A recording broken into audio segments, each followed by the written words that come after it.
Mesdames, Messieurs, bonjour et bienvenue dans cette revue de presse. La plupart des journaux béninois parus ce lundi 3 août 2020 renseignent sur la fête de l'indépendance et donnent leur analyse du discours présenté par le président Patrice Talon en prélude à cette célébration.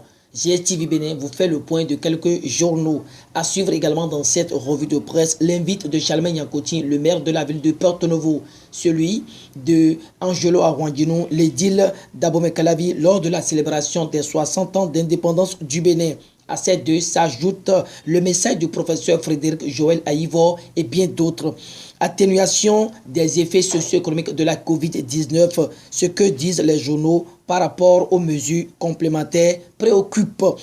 Proclamation des résultats des examens de fin d'année, que retenir? Présidentielle de 2021 pour terminer. Mesdames, Messieurs, voilà les points saillants. Avant leur développement, allons à la découverte du quotidien Le Béninois Libéré, qui est le journal à l'honneur ce jour sur GSTV Bénin. Brevet d'études du premier cycle BEPC session de juillet 2020 et Le Béninois Libéré nous apprend que c'est un taux de 51,19% d'admis que nous avons à l'échelle nationale, mais le département du Mono prend la première place avec 64,12% et le plateau tient la lanterne rouge avec 40,07%.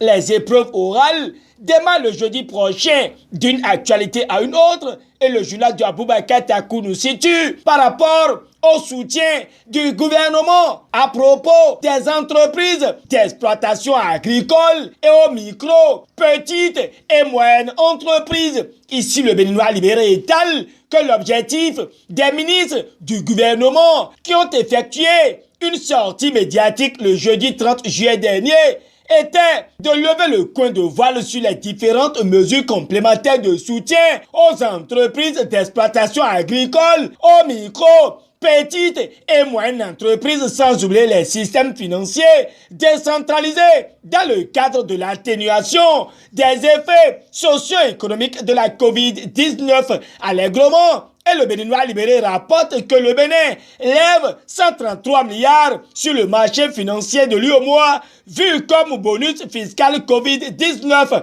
Toujours avec le journal à l'honneur et la lecture de l'honorable Robert Guillon sur les 60 ans d'indépendance du Bénin et la gestion du pouvoir sous la rupture pointe à l'horizon. À en croire Robert Guillon est rapporté par le Béninois Libéré.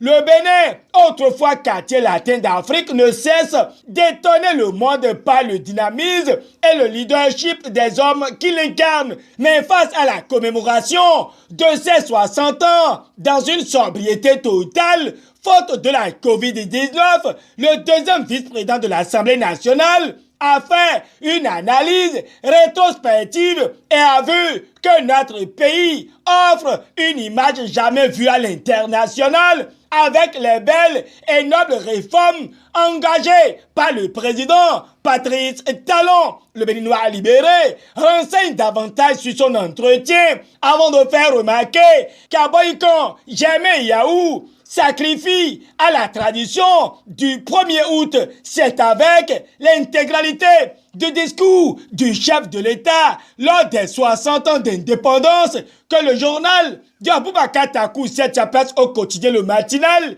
qui voit que c'est un message d'espoir que Talon a laissé aux Béninois. Il a tout de même salué les efforts des Béninois, précise les 4 vérités. Oui, encore plus de sagesse au service de la prospérité du Bénin. Retient le Soleil Bénin Info du message prononcé par le chef de l'État en prélude à la célébration des 60 ans d'accession de notre pays à la souveraineté internationale. Le journal de Hervé Aladé souligne que la Covid-19 impose une fête sobre. Le journal livre l'intégralité du discours du président de la République, à qui il seconde les réactions de quelques personnalités. Dynamisme Info apprécie le message du chef de l'État, mais répond en manchette que la situation des exilés, le parrainage et la présidentielle de 2021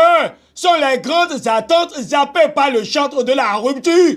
Lors de son discours, Le confrère de la matinée, à son tour, fustige le silence coupable et inquiétant de talent sur l'état de la démocratie. Mais pour combler ce vide, le confrère de la matinée donne le message de Sébastien Germain à Javon qui invite les citoyens à perpétuer l'héritage des pères fondateurs. Comme Kouché lui déplore le retour de la confiscation des libertés. Léa Soglo précise qu'en quelques années de rupture, seulement pour revivre la terreur des exilés, Nathanaël Koti ajoute qu'il y a beaucoup d'égarements que nous aurions pu éviter. La dépêche apporte sa touche à la même actualité avec le message du professeur Frédéric Joël Aïbo à l'occasion des 60 ans d'indépendance. Préserver l'unité, apaiser les tensions et rétablir la démocratie. Voilà le point fort relayé par le quotidien avant de relever que Frédéric Joël Aïbo donne rendez-vous à tous sous le drapeau. Il a vu selon les co-infos comme le seul rempart pour sauver la Béninois en 2021. Le sursaut collectif et patriotique auquel appelle l'homme est la seule parole pour dire non à la dictature qui s'installe dans notre pays. Ce qui impressionne la nation, c'est maintenant le temps du développement. Fini donc les atermoiements et l'insuffisance de la gouvernance depuis 1960.